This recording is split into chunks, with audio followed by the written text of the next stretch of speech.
Assalamu alaikum viewer. This is the case of blepharitis, and mainly patient come to me for the case of Stye. It may be chalazian. You can see the severe blepharitis in the eyes of the patient.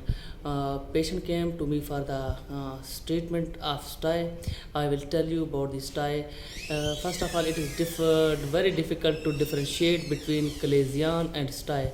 We will, if there is tenderness to touch, this is Stye, and Stye will always be on the margins of the eyelid, but chalazian will be downside of the eye margin.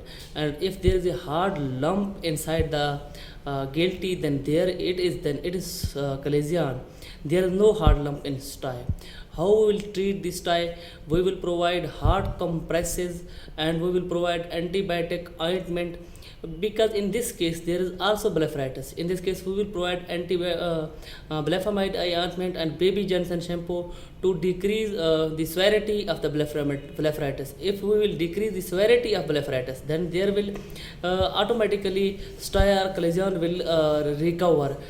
Basically there is no need to open this Stye or chalazian. These both guilties open by its own. Hard compresses are the best treatment for a Stye and chalazian. Antibiotic eye drops will provide, and also provide blephamide eye ointment. This is the treatment of the Stye and chalazian. Thank you so much.